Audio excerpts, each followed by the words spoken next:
Magandang araw Pilipinas, na rin po muli si Dabs Mas. Ito nga po ang content ko ngayon, ang pagbomba ng US noong August 6, 1945 sa Hiroshima, Japan ng Little Boy, at kinatatluhang araw naman ay sa Nagasaki, Japan, ang Patman. Yan po ang mga nuklear, at pag-uusapan po natin ang mga 5 pang nuklear na malalakas na nabuo sa mundo, sa buong kasaysayan. At hindi po biraw ang klase pong gantong mga nuklear. Napaka timatlog lang ho ng ulo na may gusto hong magpaputok niyan or pasabugin niyan, dahil hindi po nila alam na yan po ay ganong katindi. At ito nga po, panoorin niyo po para ho nyo malaman ang 5 pa. 10 ho dapat yan, ay nilima ko na lang. At talaga ho namang sa isa pa lamang ay may sinasabi na. At ari nga po, dako na po tayo sa number 5, Starfish Prime. Ito po ay sa US, at tinalaga hong napakadaming taon ng sinagawa ho dito. At ito po ay pinag-aralan. Ito po ay may tinitimbang ng 1.4 megaton, at ito po ay pinasasabog sa pataas, ibig sabihin sa kalangitan. At ang taas ho nung ari pasabugin ay 250 miles. At napasabog po ito ay marami hong nasira dahil po sa electromagnetic pulse nitong inilabas. At halos 1/3 po ng sinira ho na rin ay ang yung kuryente, at yung telepono, at yung mga satellite, at kung ano pa, radar.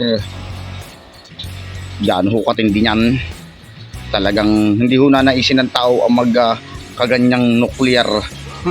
Nakaw, ay mongoloy lang ang taong magnanais niyan. At yan din po isang pinakamatindi, number 4 po natin sa listahan, ang MK-15 nuclear bomb. At yan po ay ginawa ho noong taong 1950s. At ang haba po niyan ay 18 feet, at yan po ay tumitimbang ng 14,000 kilos. At yan po ay may ginawang 15 noong panahong 1955 at 1957. At napakatindi ho niya, at ang megaton ho niyan ay 6.9 megatons. At ang explosive force po niyan ay 328 times na mas malakas pa po sa bomb na Patman na pinatak noon ng US sa Japan. Ganun ho katindi yan. Talaga hong once na kayo inabot ng tinatawag ng bilog na bolang yung nasentruhan niyan, ay talaga pong talo pa natin cremate, dahil po isang iglap para ho tayong tubig na nalusaw. At dito na po tayo sa number 3, ang Ivy Mike hydrogen bomb.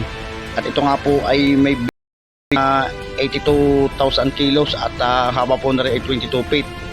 At ito po ay tiniting po ng US nung sa Marshall Island noong 1952, tama, November 1. At ito po ay may 10.4 megatons explosive force. Ganyan po yung katindi. At ang taas po ng fireball ho ng inabot ho niyan ay 21 miles, or yung usok or yung mushroom cloud. At yan po ay talagang may tinatawag bagang 135,000 feet ang tinaas nga ho nung tinatawag na mushroom cloud niyan. Ayun po, dyan ho katindi ang mga nuclear na yan.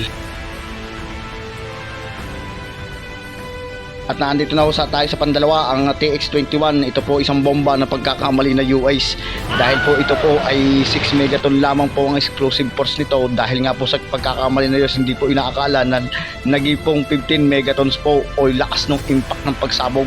At tinabot po ng 8 hanggang 9 na kilometro po ang fireball po nito. Kung ihahambing po ang Patman po ay 1,000 beses ho ang lakas ho na rin bombang nuclear na array.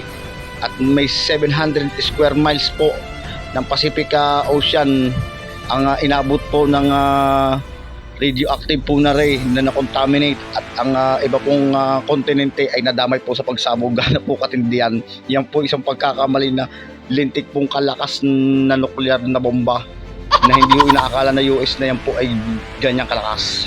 Kaya po napapaisip na lang ako, gaano katindi yan, nakakatakot yan. Panggunaw na talaga yan, gunaw na ng mundo ang mangyayari. At ito na po ang pinali, ito po ang tinatawag na Cherry Bomb. At ito po ang pinakamalaking kasaysayan na ginawa po ng tao na nuklear. At ito po ay tinesting po noong 1961. At ito po ay tinesting po sa Arctic Circle. At ito po ay may 50 tons o 50 million tons ng PMP. At talaga ho ang lakas ho ng mushroom cloud na rin, talaga hong umabot ho sa 7 beses ang taas sa Mount Everest. At ang lawak po ng inabot po ng impact po nito is 560 miles ang lawak po ng ano, at ito po ay nagbigay pa po ng marka or crater sa pagsabog po na ring hinayupak na fire bomb na po nga rin, nuke bomb na rin. At ito nga po ang pinakamalakas sa kasaysayan na isang nuclear bomb. Ay wag naman po sana rin pasabugin at talaga po namang kaawa-awa.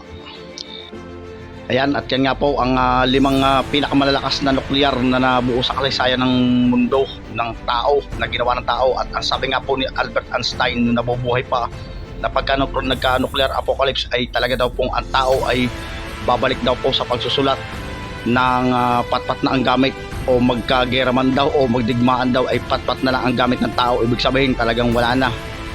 At ito nga po, kung trip niyo po ang mga klase ng ganitong content ay huwag niyo po kalimutan mag-subscribe. This is Dream Vlog at pakisuportahan po ng channel. Click niyo na rin po yung all, at nawa po ay huwag natin kalimutang magdasal at tumawag po sa Amang May Kapal na po lagi po niya sana tayong gabayan. At muli po, maraming po salamat. Ingat po tayo lahat.